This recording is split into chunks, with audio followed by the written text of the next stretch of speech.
Hello, my name is Teacher Carms, and I am with Thinking Thoughts e-tutorial center, as you can see in my background. Thinking Thoughts e-tutorial center was actually established way back 1999. All right, so I named it Thinking Thoughts because back then I I was teaching toddlers. All right, so I started this tutorial center teaching toddlers, and I had it registered with SEC, or Securities and Exchange Commission. So I could not change it anymore because the tutorial center actually evolved. We were accepting students from kindergarten to grade 10. All right. And then later on, 2 years ago, I also have opened um it's like a counterpart of Thinking Thoughts e-tutorial center, which also uses the acronym TETTETC, which means thinking I mean t- think and talk English training center. All right, so this is it. Think and talk English training center. All right, so anyways, okay. So my name is Teacher Carms, and I am a teacher by profession and practice. I have been teaching in both public and private schools for more than 20 years now. And I have also been teaching um, ESL online as my side hustle. So I have been teaching ESL online for more than 10 years now. All right. So today we are going to talk about English as a second language, or ESL. Okay. So, um, what's my background in ESL? All right. So, I have an extensive experience in ESL instruction.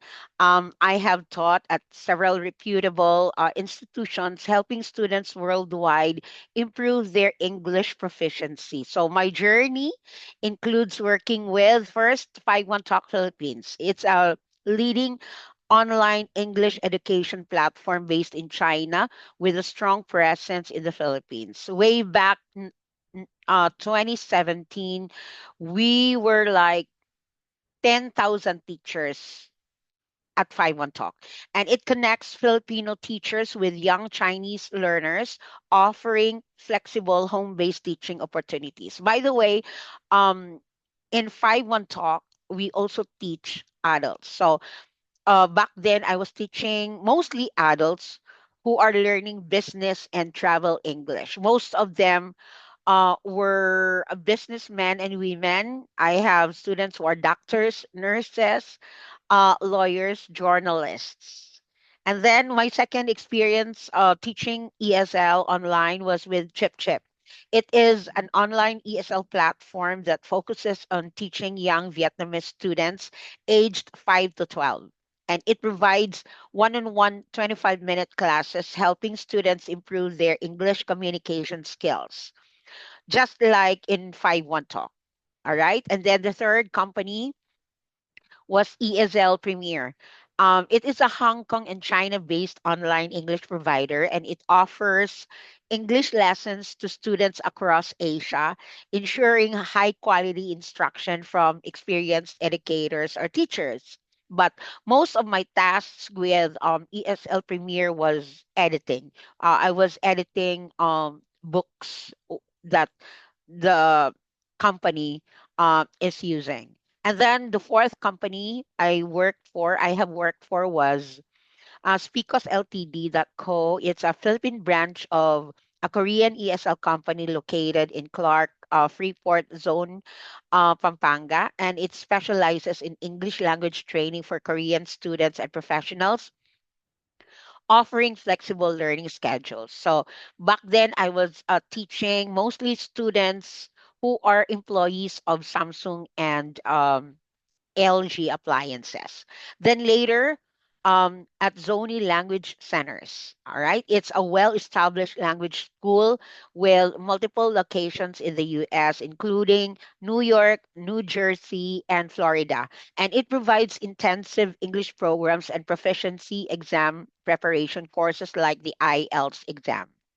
So at Zoni, I was teaching students from North and South America who are living in the United States, all over United States. And right now I am employed with Canaway Academy. It's a Canadian educational institution based in Ontario and Ontario, Canada. So it offers ESL courses, English immersion summer camps, and virtual high school programs serving students worldwide.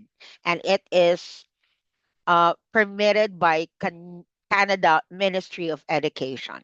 All right. So today we will be talking about ESL, or English as a second language. So the students of ESL classes are first and foremost non-native speakers of English, right? So we are Filipinos. We are also non-native speakers of English. So English is our second language. That is what it means by English as a second language. All right. So our first language is Filipino. So we have different dialects, around 207 dialects all over the Philippines. But we are using one national language, which is Filipino, and that is our first language. Second, English is already our second language. All right. So actually, we are very lucky because uh, in our instruction, the medium of instruction used in the Philippine education is English. All right. English for science, math. Um, some subjects are in English, also geography, something like that. All right. So, anyways, so we are lucky because we are using English as a medium, as one of the media of instruction in the Philippine educational system. All right. So, all right. So now today, what's the training overview?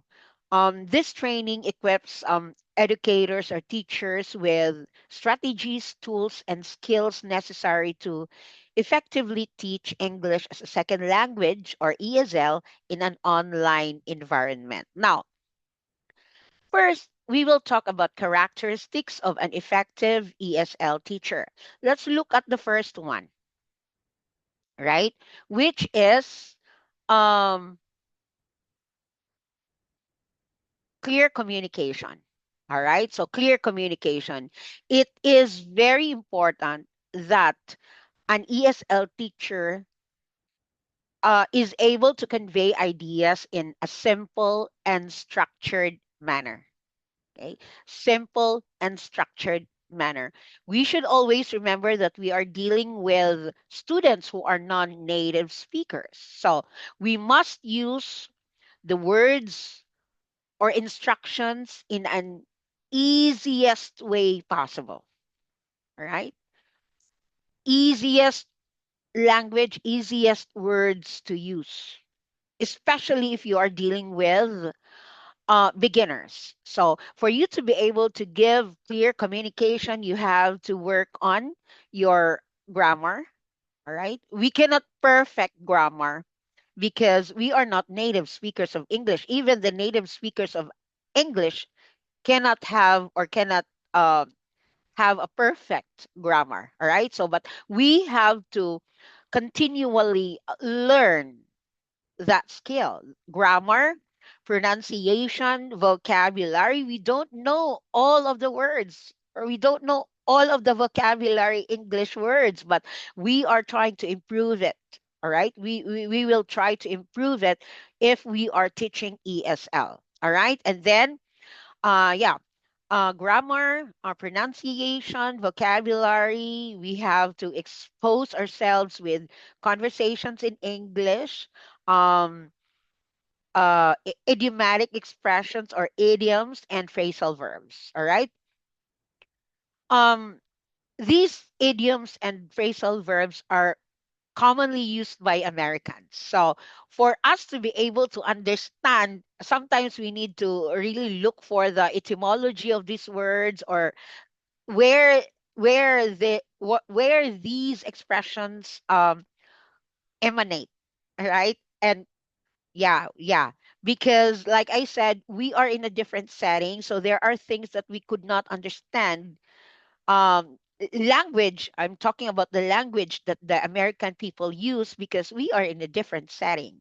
All right. So as a teacher, as an ESL teacher, we must be able to articulate, we must be able to express our ideas. All right. So we cannot give what we do not have. We cannot teach what we do not know. So we have to equip ourselves, of course, with content, like I said, vocabulary, grammar, pronunciation, expressions.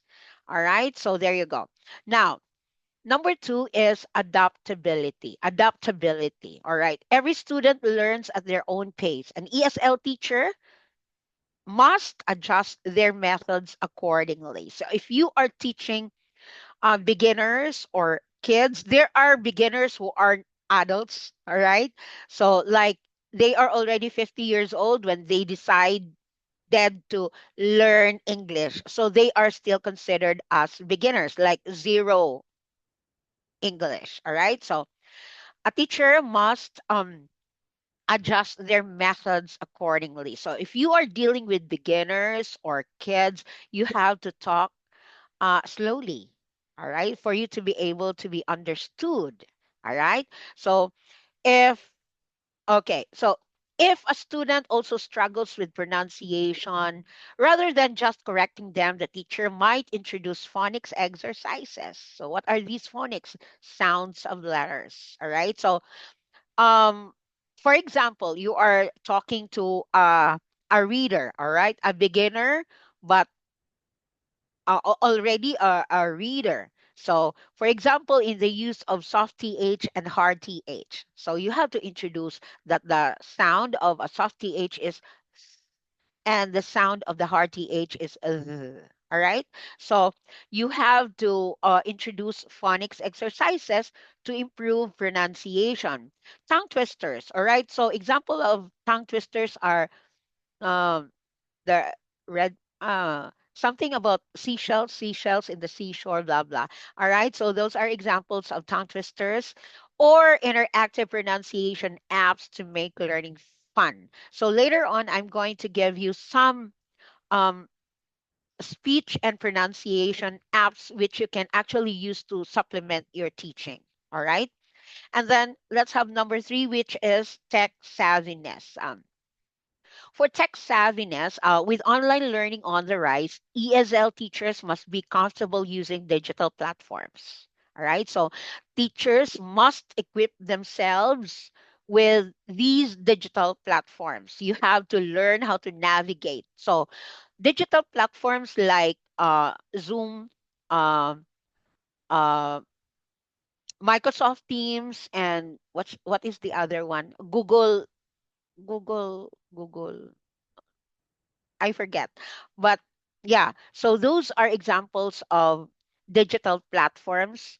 And then teaching tools. Uh, I'm talking about digital resources and interactive resources. All right. So this digital and interactive resources examples are Kahoot. Okay, the students are able to participate in the games. All right. Um, yeah, in on Kahoot. All right. Example are another example is quizzes or Quizlet. All right. I actually have an account with Quizlet, and I have uploaded some exercises on grammar, which students can actually do from their end too. All right. So those are examples of digital and interactive resources. Okay. And then incorporating AI powered speech recognition software can help students refine their accents. A teacher who understands how to use Google Docs, interactive whiteboards, or virtual breakout rooms keep keeps lessons engaging. So it is important that a teacher knows how to navigate digital platforms. Okay, for example, how uh, to to route your students to breakout rooms. You have to learn how to do that. So more or less, these digital platforms are similar in most ways. All right. So if you know how to navigate Zoom, you must be able to navigate other digital platforms too. Because, like I said, more or less they are the same. So, just today, I learned that Skype is no longer uh, working as a digital platform because they have already changed it and it's already Google Google Space or Microsoft Teams. Yeah, I think it's already Microsoft Teams. All right. So for the fourth, patience and encouragement. All right. So learning a new language is challenging, and an ESL teacher needs to create a atmosphere. Supportive atmosphere. She or he should be patient enough to consider that the students are non-native speakers, and even the way um, students read the words are not the same. Like for Portuguese and Spanish, I mean, yeah, Spanish speaking people, they have different phonetics. All right, we have more vowel sounds than they. All right, all right, yes, and so we have to be very considerate. We have to be very patient because, for example, my students who are from North and South America reads the word generation. All right, so generation, instead of reading it as generation, they read it as generación, something like that. All right, so that is just an example. So you have to be patient and you have to understand that, oh, I should not be annoyed when they say generación because they are used to reading those words in that way, or those phonetics or those letters that way. All right. We don't have the same way of reading the words. Like I have students who are actually, um, for example, I have a student whose name is Jocelyn. Actually, she is Jocelyn, but the way her name is written is Yoselin, Jocelyn. So we read it as Jocelyn, but it's actually Jocelyn. And the other way around, Y is J, J is Y, something like that. All right. So, anyways, yeah, encouragement is also very important. So it's important to reward the student, acknowledge the student if um they are performing well in the class, right? So you can say good job, oh amazing, all right, but you have to be truthful with the words that you're using. And also, um when a student hesitates to speak due to fear of mistakes, the teacher might say, well, mistakes are proof that you're learning. So you have to keep trying and you'll get better with practice. So we believe that practice makes perfect, although there's no such thing as perfect. But yes, somehow, if students keep practicing, they will eventually learn, all right, many things. So celebrating small wins boost a student's confidence. So that is what I said earlier, that you have to reward, you have to praise the student if the student performs well in the class. All right. So we have to celebrate small wins. All right. So it will actually boost students' confidence. All right. Now let's go to number five, which is cultural sensitivity. So students come from diverse backgrounds, diverse cultures. So as an ESL teacher, you must respect and understand cultural differences. So there is this thing called cultural faux pas. All right. There are things that may be okay with some cultures and are not okay with other cultures. So for example, for Japan and China, placing chopsticks upright in a bowl of rice is considered an offering to the dead and is seen as a bad luck for people in Japan and China. right? So we must respect that. So if you are with a Japanese or a Chinese, you shouldn't do that because you want to show respect, right, to them, to their culture, right? So that's just an example, right? So, for example, in many Asian cultures, including China, wearing shoes inside someone's home or a sacred place is disrespectful. So, when you go there, you have to consider that. You should take off your shoes or slip, yeah, shoes when you are inside places that are sacred. Okay, so that is respect. So, cultural sensitivity means respect, all right? And respecting and understanding cultural differences. All right? So, okay, so a teacher must also work a teacher who is also working with students from different countries may avoid idioms that do not translate well. All right? So there are actually idioms that are not understood by students from different setting or location because it just doesn't apply in their setting, in their location. So, all right, another thing is instead of saying it's raining cats and dogs, you can also say a teacher could say it's raining very heavily. All right? And yeah, these idiomatic expressions cannot be used for beginners, right? Because like I said earlier that only Americans are very fond of using idioms and they are actually based in their own setting. So if your students are from different countries, I mean, yeah, your students are really from different countries, so you have to be a little bit sensitive about that. So that's another explanation of being culturally sensitive. All right. So now in my next slide, so those are the characteristics of an effective ESL teacher. All right, so let's now go to challenges in online ESL teaching. All right, so the first one, the challenges in online ESL teaching, the first one is managing technological issues. All right, so you have to have backup plans for poor internet connection or platform glitches.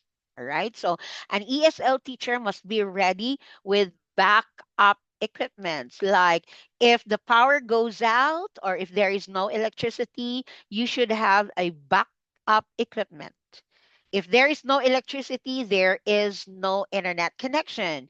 Therefore, you must have a backup internet connection. In my case, I am using my data, right, for as my backup internet connection. And then there are also platform glitches. For example, with 5.1 Talk, we use AC, but there are times when the AC is down. So um, it is it must be. I mean, the PDF document should always be ready, or is should always be ready. Yeah, that's it. Because in case the AC goes down, you still have something to use for your lesson. All right. So we actually have PDF format materials with 5.1 Talk. Okay. So for internet connection, you all right. For internet connection data. Okay. What else? If you can afford it, you must have a different laptop in case your working laptop is not working or is acting up. So you need to have a different laptop. Sometimes um, it will it will prompt you that it you should update your Windows. And sometimes or most of the time, if you ignore that prompt, it will make your laptop slow. So it's not easy for you to navigate in your computer because your in your laptop because it needs to be updated. All right. So, yeah, managing technological issues. All right. So, the the good thing that a teacher must do should have she should have backup plans for poor internet connection or platform glitches. Number 2 is dealing with low engagement. All right. This is very common, especially if you are teaching kids. All right. So the decision to learn English does not come from the kids.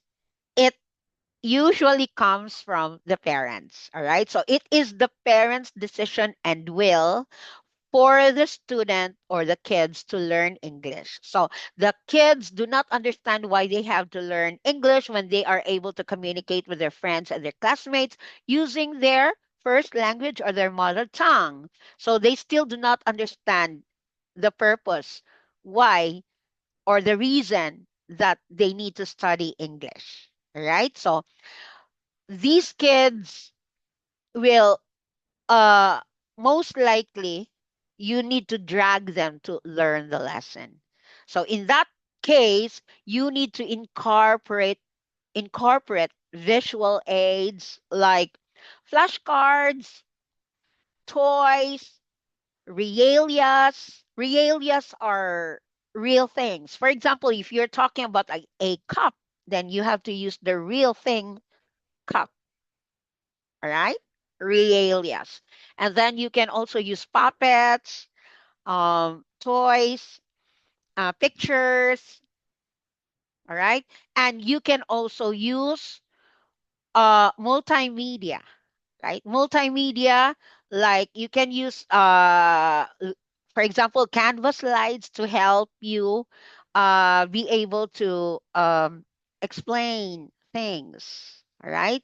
And then storytelling to make lessons more interactive, okay?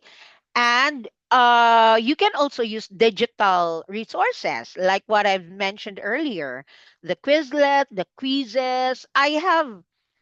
There are actually a lot that you can use as supplement to your teaching.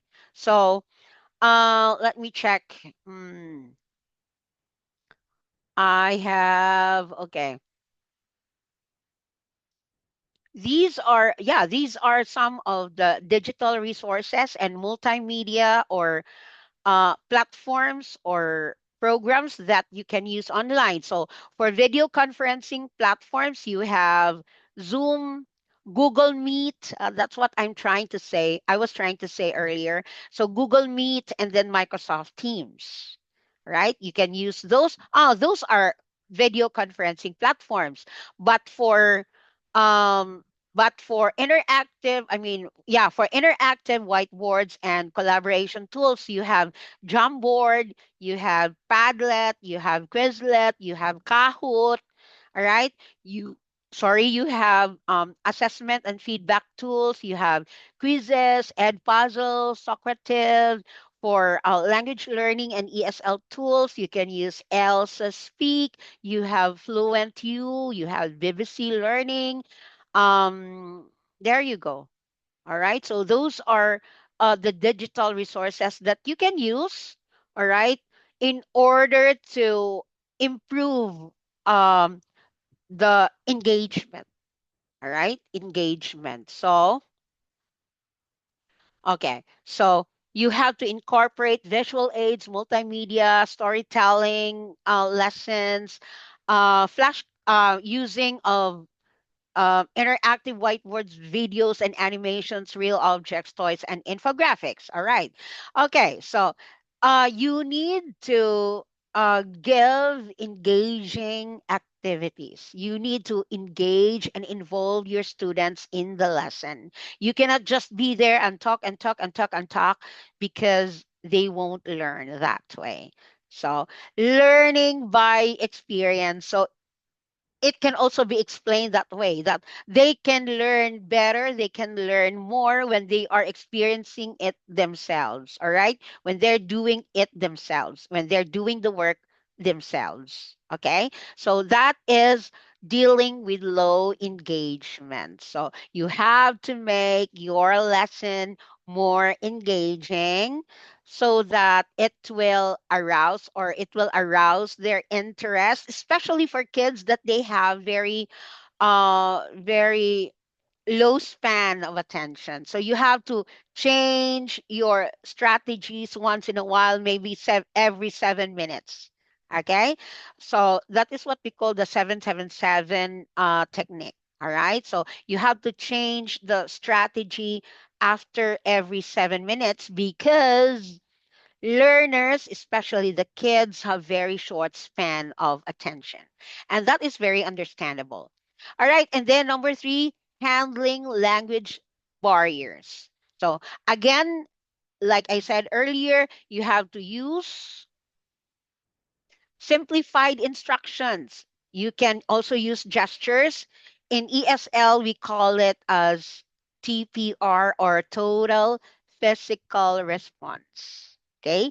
Just like when you say, "Can you hear me? Yes or no?"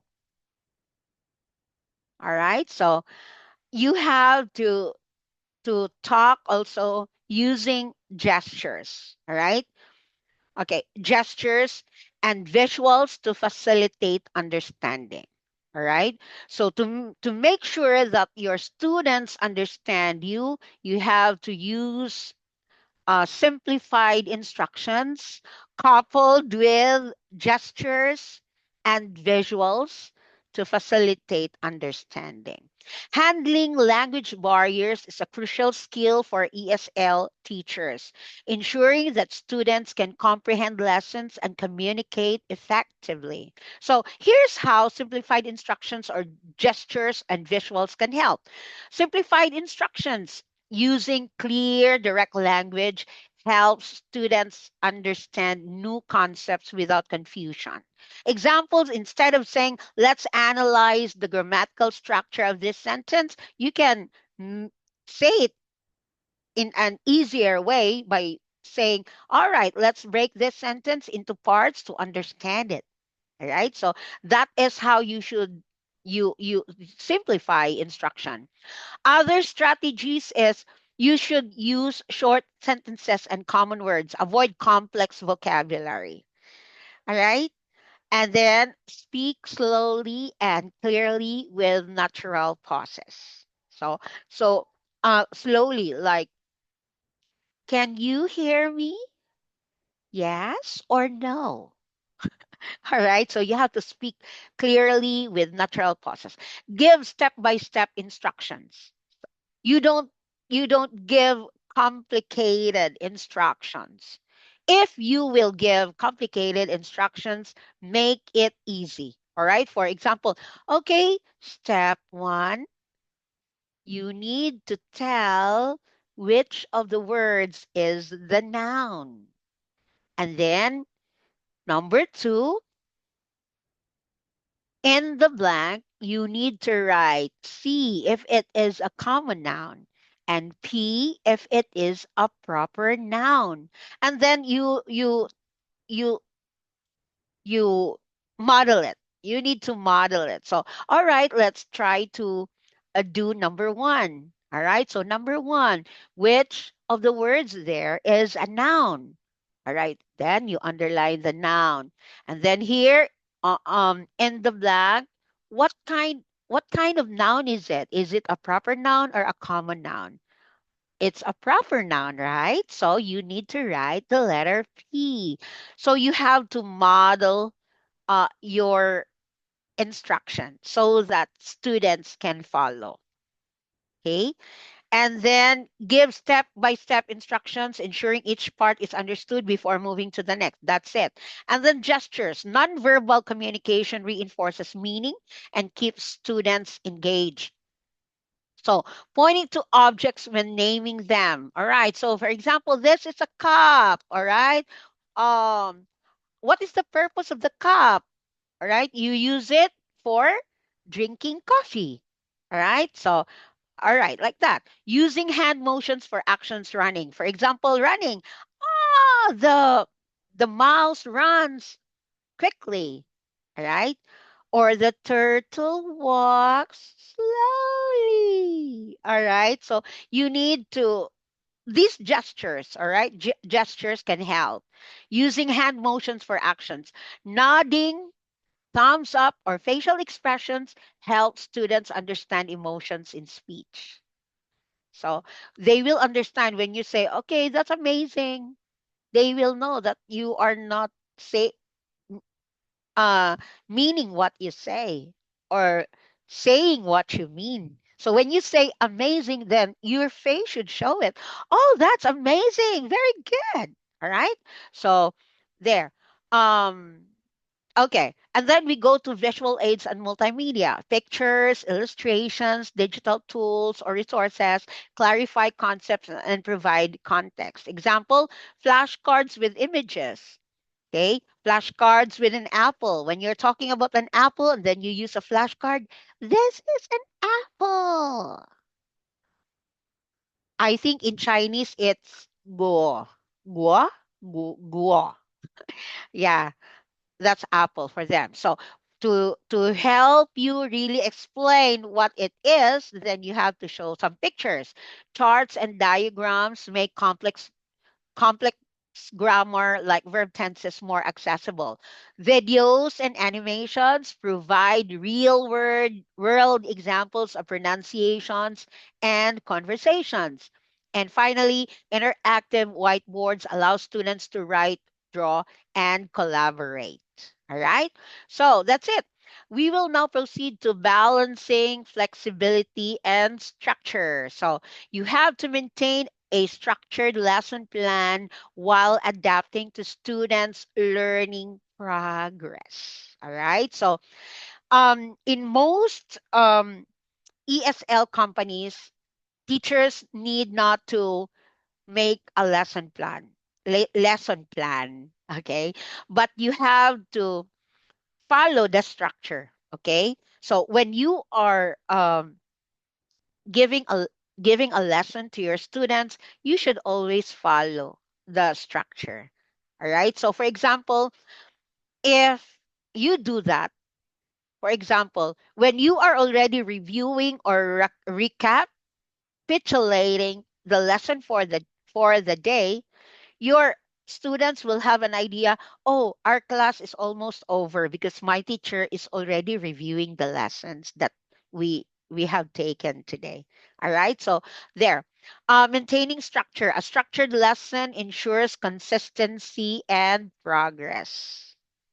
All right. So if you are teaching, for example, sounds, all right, sound of letter M. All right, tonight our lesson is about sounds of letters. And then you do some motivation or warm up activities. And then when you teach the letter M, for example, you are showing the big M and the small m. This is the mama M, and this is the baby M.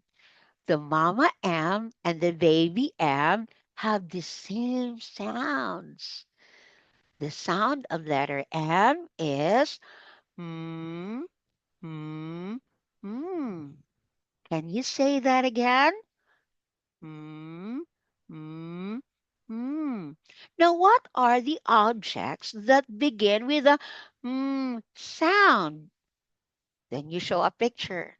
This is a mango. Everybody say mango. Is it a ripe mango or unripe mango? Oh, yeah, it's a ripe mango and it is very sweet.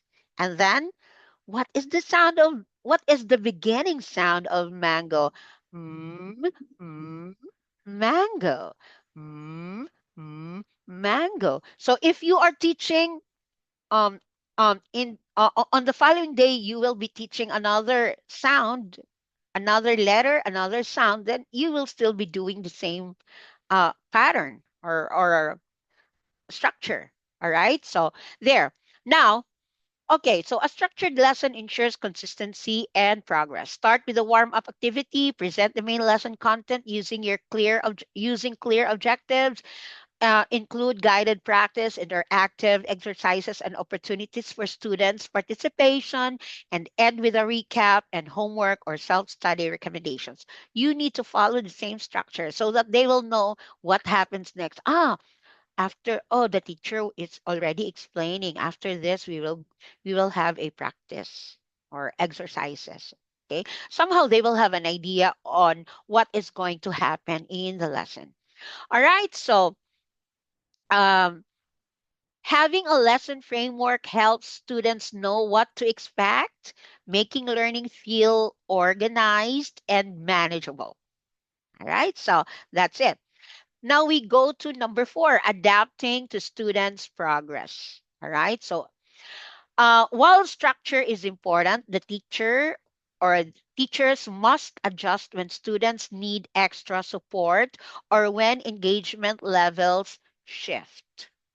All right. So I recommend that if you are a teacher and you are making a lesson plan, you should include differentiated instruction in your lesson plan. Um, in my case, I use AI. All right. I use ChatGPT to research uh the differentiated instructions that must be given for that particular lesson. What is differentiated instruction? We know that our students are are different, all right? And they have different learning styles. There are students who are slow learners. We have students who are um, average learners, and we have students who are fast learners or advanced learners. So, as a teacher, you must prepare activities that will that your students can keep up with. For example, you're using nouns as your lesson, so you can actually give a simple exercises for the slow learners. You can give another kind of activity to be done by the on level learners or average learners, and then you can have the fast learners or the advanced learners do a different activity, because the tendency, if you are giving them the same level of activities, the advanced learners or fast learners will easily get bored.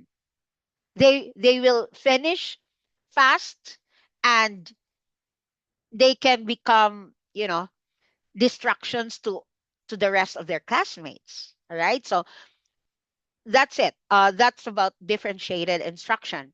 So, okay. Now, if students struggle with grammar rule, instead of moving forward, take extra time to clarify with more examples or a fun quiz. That's another way of doing it. And then, if a class finishes the material faster than expected, just like my example, introduce bonus activities like role playing or an impromptu uh, question and answer portion or section. Or if a student is shy and hesitant, adjust by using pair work or interactive games to build confidence. So that is what it means by adapting to students' progress. Right? And then next one is practical strategies for flexibility. So first, you have to monitor student engagement. If they look lost, pause and clarify. All right? If they look lost, pause and clarify. Okay, you will know it from the body language of your students. So monitor student engagement. Have extra activities prepared. That is what I said earlier. Differentiated instruction, quick games for or exercises can adjust the pacing. Encourage student feedback. Ask, do you need more practice on this? Right? In my case, I always ask my students, are you following? Are you following? All right. So that's what I say, to make sure that they are following, that they are understanding or they understood the lesson. Okay. And another is use different teaching methods. If a concept isn't clicking, then try visual aids, try another strategy, storytelling maybe, or real life examples. All right. To show them the concept of what you're teaching. And then okay, by maintaining structured lesson plans or lessons while adapting to students' needs, ESL teachers create a dynamic and supportive learning experience. All right, so that's the teacher's role. Okay. Now let us now proceed to our next uh, slide. Online teaching platforms and tools. I have not edited this yet, but here are online teaching platforms and tools.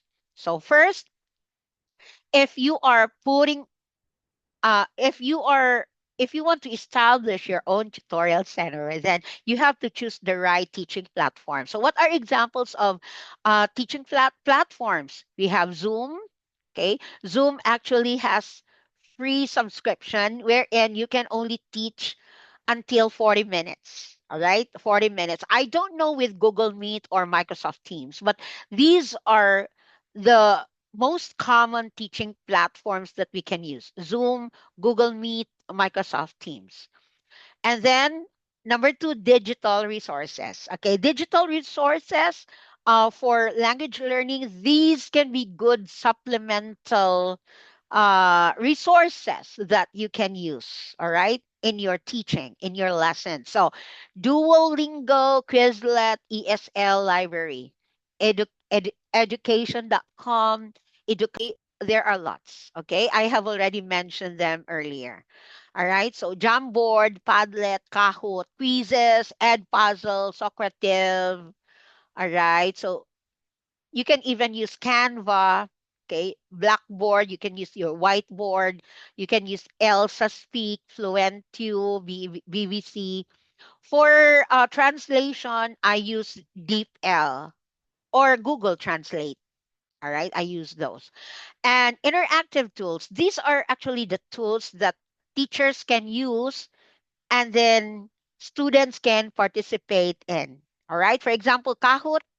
For Kahoot, there are exercises or yeah activities there, and then students can answer from their end, and there is actually a digital tabulator that will say, oh, Mia, you got 5 points. Anna, you got 3 points. Congratulations. You win or win. You won the game for today. All right. So those are interactive tools. Okay. Um, mm, Kahoot, yeah, Kahoot. Okay. Educaplay, Geniali are examples of these interactive tools. There are a lot of interactive tools that you can actually find on the internet. And then we have the speech and pronunciation apps. So the speech and pronunciation apps, BBC Learning English, all right, Fluent U, and Elsa Speak. These are very good apps or apps or speech and pronunciation apps that you can actually use. All right, so let us now proceed. Lesson planning for online ESL classes, which I have already tackled earlier. So you have to have your objectives and make sure that your objectives are what are the characteristics of a good objective. All right. So we have the SMART. Okay. So SMART means the first letter S is, where can I find it? S means I already forget. Okay. All right. Specific. All right. So specific, you have to clearly define what you want to achieve. All right. Two or four objectives is good, not five or six or 10. All right. Make it four, two or three or four. That's good. So you have to clearly define what you want to achieve. All right. So at the end of this lesson, students should be able to identify nouns. All right. And then identify the two kinds of nouns, common and proper. Right? Give examples, more examples of uh, common nouns and front and proper nouns. All right. Number two is measurable. SMART. So M is for measurable. It means that you should ensure that there is a way to assess progress. And if you state it as your objective, it should be aligned to your evaluation later on. Okay? In your evaluation, you should also give exercises that are aligned to your objectives. So if your objective is to identify the nouns in each sentence, then you have to give an exercise on identifying nouns in the sentence. And the number two is identifying the two kinds of nouns, common and proper. And then you also have to have an activity that will test that uh, that skill or that lesson. So, for example, you can ask them to categorize the noun if it is a common noun or a proper noun. All right. And then uh, there you go. All right. And then number three is attainable. You should not set objectives that are too idealistic uh, for the class that you are teaching. For example, if you are teaching grade two students, then do not ask them to write an essay about something. All right. You need to set realistic goals based on available resources. Okay. Number four, relevant. Relevant, it should align to the objectives with broader learning goals. And then last one is time bounded. You have to set a deadline for achieving the goal. So if um you intend to teach nouns for this week, all of my students should be able to learn nouns, kinds of nouns this week. You have to set the time, all right? So time bounded, set a deadline for achieving the goal. So normally a lesson plan again looks like this. So you need to have the warm up or the presentation or objectives, okay? Presentation which will begin with a warm up usually. So you don't just say, "Oh, today we are going to learn about nouns." There has to be some activities to warm up. Okay. So for example, warm up for nouns. All right. So I want you to look for things in your area and then you have to show us to show it to us and then tell us what it is. And you can actually talk more about that item or thing. So if they find a bell in their area, then they can just say, "This is a bell. I use it to call the attention of blah, blah, blah." All right. So that's a good warm up. And then that's the time you can actually, oh, so you will write those words, bell, cup. All right. And then, okay, these words are called nouns. Nouns are names of blah, blah, blah. Then you go to discussion, production. Practice. Oh, I forget practice here. So practice or exercises. Practice, production, discussion, practice. All right. So I will include practice. Oh, where did it go? Oh, wait.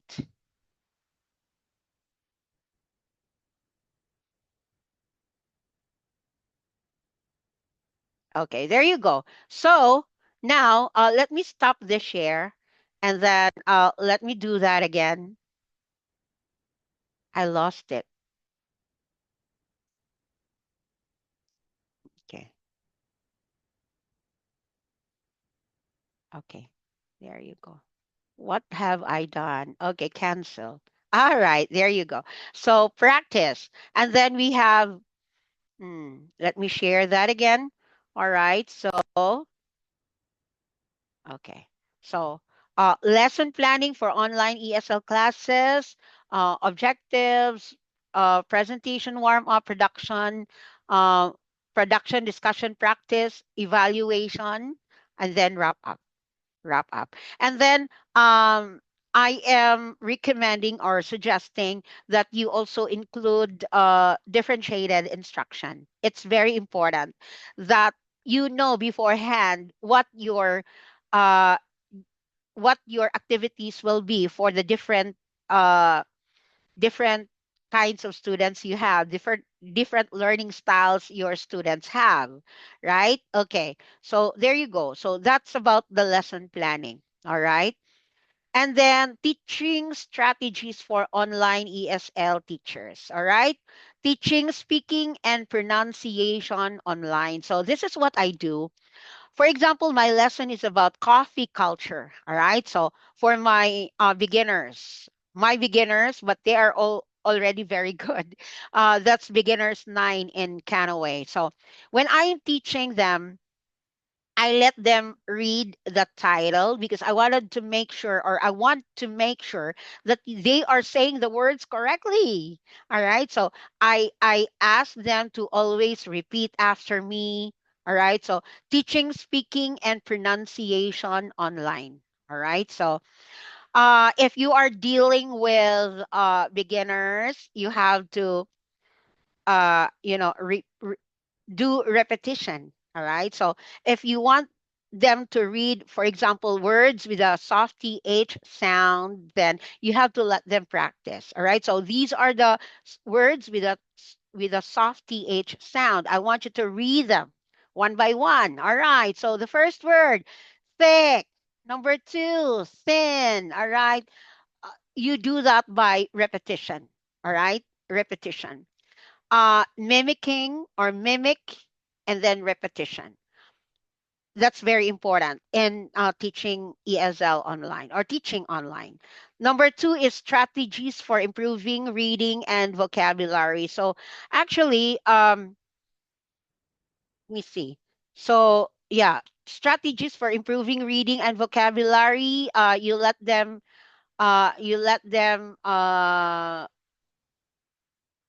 give examples. All right, give sample sentences using the vocabulary. So for example, you are teaching beginners, higher level beginners.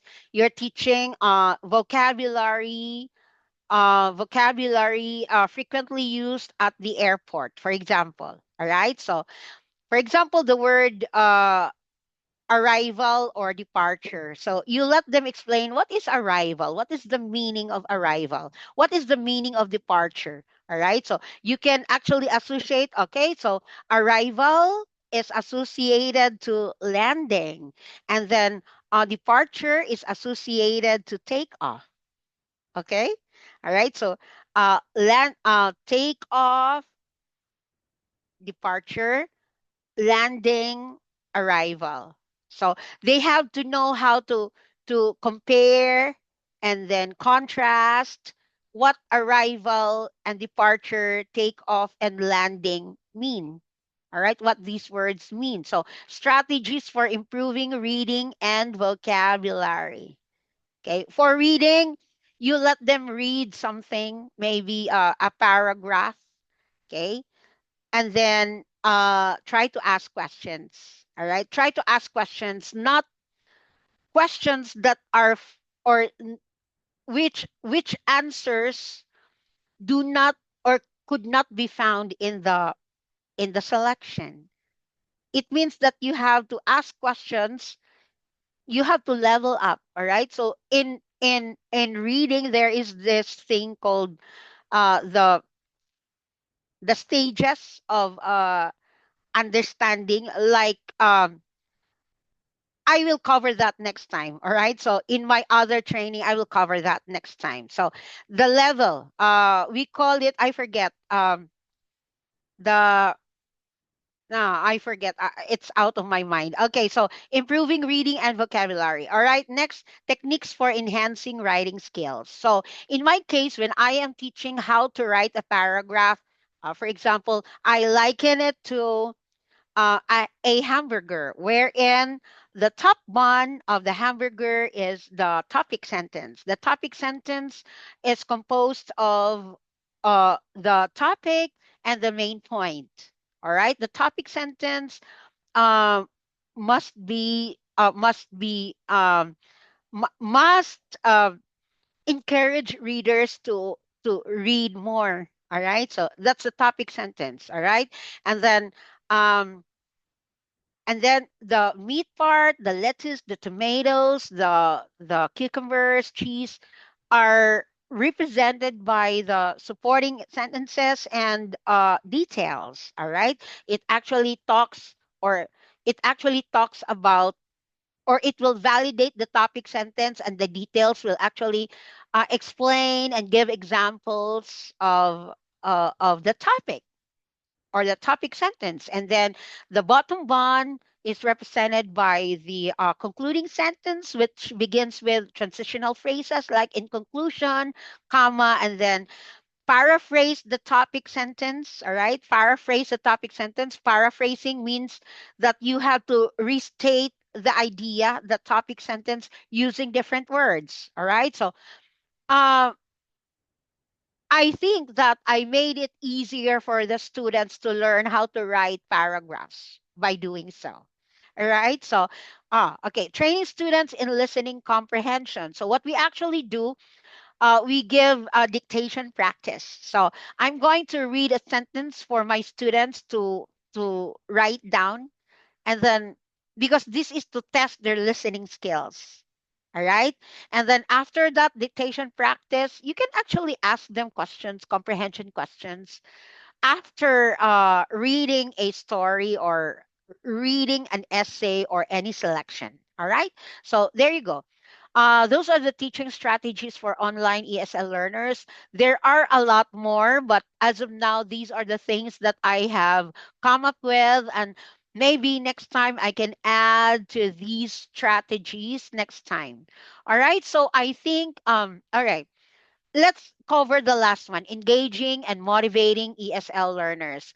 All right, so the first one is gamification and interactive exercises. So like I said earlier, oh, did I say it? uh okay, it's not only I realize now that it's not only the kids who enjoy playing games, even my professionals, my students who are actually lawyers, doctors, nurses, psychologists, journalists, they always ask me, teacher, can we have a game? And then I say, huh? You you like to play games? You are old.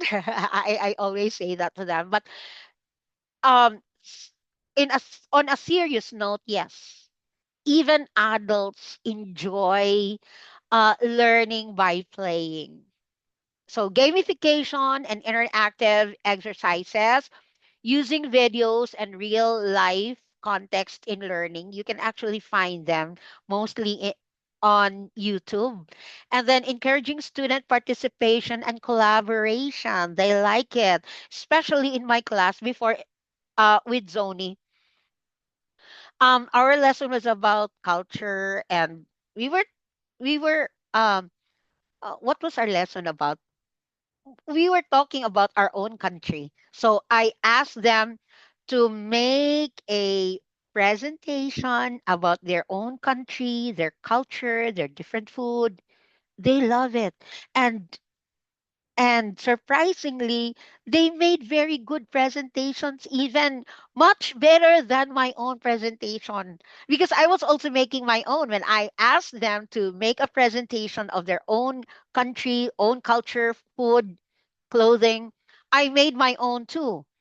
And actually, it ended up that their presentations are even much better than mine. So they actually enjoy that. Encourage student participation and collaboration. So that's one example. And then the last one, giving feedback and assessing progress. So aside from the grades that teachers uh, make for the students, I also tell them once in a while, or I meet them on in breakout rooms and then tell them their strengths and their weaknesses. All right. Or the things that they need to improve on and work on. So that is what I do. Engaging and motivating ESL learners. All right. So I think that ends my training for today. Thank you for spending time with me, listening to my training, and I hope that you have some takeaways. All right. So thank you and have a great day, everybody. This is Teacher Carms from Thinking Tots e-Tutorial Center and Think and Talk English Training Center. Have a great day, everyone.